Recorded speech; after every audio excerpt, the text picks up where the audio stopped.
తిరుమల తిరుపతి దేవస్థానం మరో కీలక నిర్ణయం తీసుకుంది. తిరుమల శ్రీవారి దర్శనం కోసం నిత్యం వేలాది మంది భక్తులు తరలివస్తుంటారు. భక్తులకు ఎలాంటి ఇబ్బందులు కలగకుండా ఉండేందుకు టీటీడీ శ్రీవారి సేవకులను నియమిస్తూ ఉంటుంది.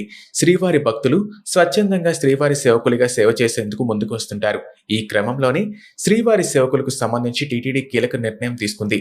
వృత్తి నిపుణులైన శ్రీవారి సేవకుల కోసం ప్రత్యేక యాప్ని రూపొందించాలని నిర్ణయించింది.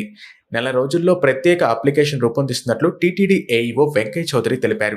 తిరుమలలోని అన్నమయ్య భవన్లో సోమవారం వృత్తి నైపుణ్య శ్రీవారి సేవపై వెంకయ్య చౌదరి సమీక్షా సమావేశం నిర్వహించారు. ఏపీ సీఎం నారా చంద్రబాబు ఆదేశాల ప్రకారం ప్రపంచవ్యాప్తంగా ఉన్న వృత్తి నిపుణుల్ని శ్రీవారి సేవ కోసం ఉపయోగించుకోనున్నట్లు టీటీడీ ఏఈఓ వెల్లడించారు. టీటీడీలోని 10 ముఖ్యమైన విభాగాల్లో వృత్తి నిపుణులైన శ్రీవారి సేవకుల సేవలను ఉపయోగించుకోనున్నట్లు తెలిపారు. టీటీడీలోని సాంకేతిక విభాగాల్లోనూ సాంకేతిక నిపుణుల సేవలను ఉపయోగించుకుంటామని వివరించారు. ప్రతి విభాగంలోనూ అవసరం మేరకు నిపుణులైన శ్రీవారి సేవకుల సేవలను ఉపయోగించుకోనున్నట్లు తెలిపారు.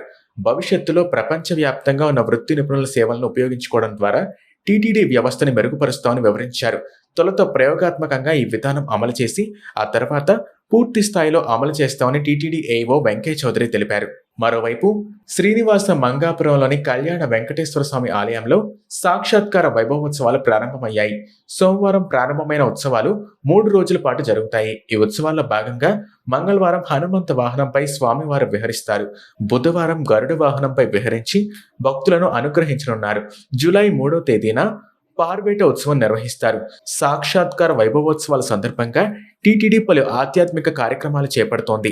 పోలీసులు భక్తులను అలర్ట్ చేస్తున్నారు. తమ వాహనాల్లో తిరుమలకి వస్తున్న భక్తులు తిరుపతిలో 2 గంటల పాటు విశ్రాంతి తీసుకున్న తర్వాత మాత్రమే తిరుమలకు వెళ్లాల్సిందిగా సూచిస్తున్నారు. నడుపుతున్న వ్యక్తులకు నిద్రమత్తు కూడా వదులుతుందని మనవి చేస్తున్నారు. ఇలా చేయడం వల్ల ప్రమాదాలు కొంతవరకు నివారించొచ్చని పేర్కొన్నారు. ఒకవేళ ఎవరైనా భక్తులకు రాత్రి సమయంలో తిరుమల శ్రీవారి దర్శనం పూర్తయితే వారు తిరుపతిలో ఆగి విశ్రాంతి తీసుకోవాలని పోలీసులు కోరారు. రాత్రి వేళల్లో శ్రీవారి దర్శనం పూర్తి కాగానే త్వరగా ఇంటికి వెళ్లాలనే తొందర వద్దన్నారు. నిద్రమత్తులో వాహనాలు నడిపితే రోడ్డు ప్రమాదాలు జరిగే అవకాశం ఉంటుందన్నారు. ఇటీవల కాలంలో కొందరు భక్తులు ఇలా నిద్రమత్తులో హడావిడిగా వెళ్లి రోడ్డు ప్రమాదాల బారిన పడ్డారని గుర్తు చేశారు. ప్రమాదాలు జరుగుతున్నాయి కాబట్టి ఈ క్రమంలో భక్తుల్ని పోలీసులు అలర్ట్ చేశారు.